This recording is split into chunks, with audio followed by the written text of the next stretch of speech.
Hey everyone, welcome back to another episode of the Oracle's Weekly Roundup, where we give you the headlines of the week. It's me, George, again. Happy to be here. I hope we all had a great week this last week. So here's some of the headlines.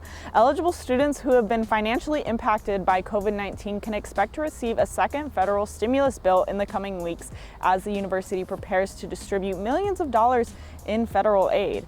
As part of the state university system, USF is also included on that list to receive aid and is set to receive $58.19 million in federal funds, $17.4 million for student aid, as well as $40.77 million to cover the university's institutional expenses caused by COVID-19.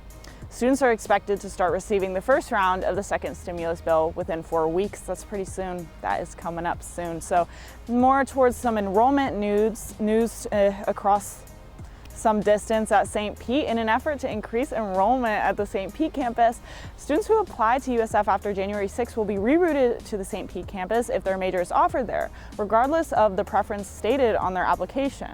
The Office of Admissions is working to direct new applicants to the St. Pete campus, regardless of their campus preference, to tackle the continuous decline in incoming students there. The rerouting effort comes after the St. Pete campus experienced a sharp decrease in its enrollment after consolidation led to the implementation of higher admission standards university-wide. Speaking of university-wide consolidation, the SACSCOC,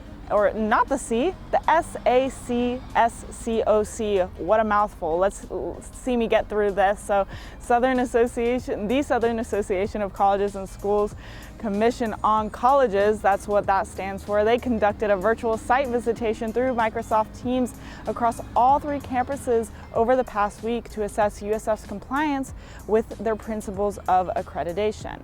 The university consolidated its campuses into one university July 1st, and to officialize its status, it needs to meet certain standards adopted by the Commission. The final decision of USF's singular accreditation status will be announced during a SAC-SCOC BOT meeting, either June 21st or December 21st. So more administrative news, but more on the student level. We have student government officials at the Tampa campus. They have purchased 20 hotspot plans from T-Mobile that will be free for students to check out and use as needed throughout this semester.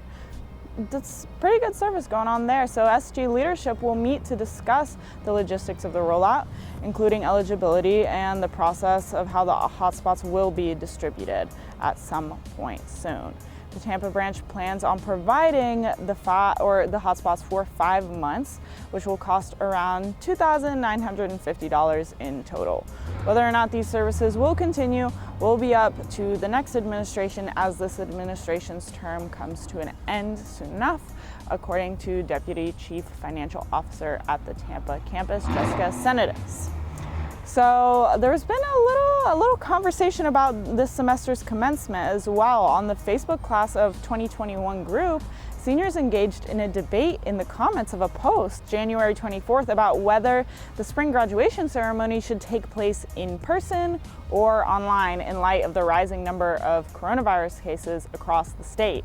2 petitions were made, one for spring commencement to be in person and one for commencement to continue as it has the last 3 ceremonies online. Due to uncertainties surrounding the virus progression, university spokesperson Adam Freeman said no concrete plans have been made for the spring ceremony yet. So we'll have to keep an eye out on that. Stay tuned with us to see what happens with that. And a very generous gift has been made to USF. A $3 million endowment was made to USF's College of Marine Sciences by the late Anne von Rosenstahl. Von Rosenstahl's endowment will be split between 2 funds established with her and her husband, Werner von Rosenstahl, to fund graduate research at the college.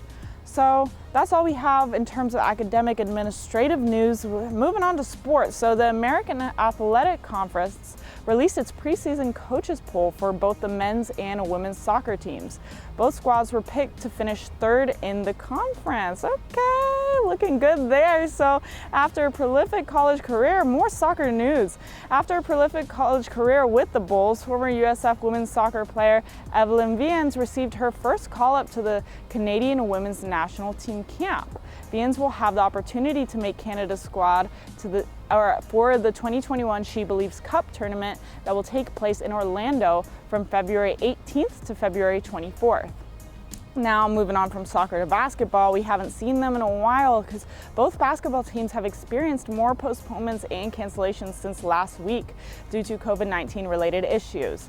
The men's team has not taken the floor since January 9th, and the women's team has not played since January 13th.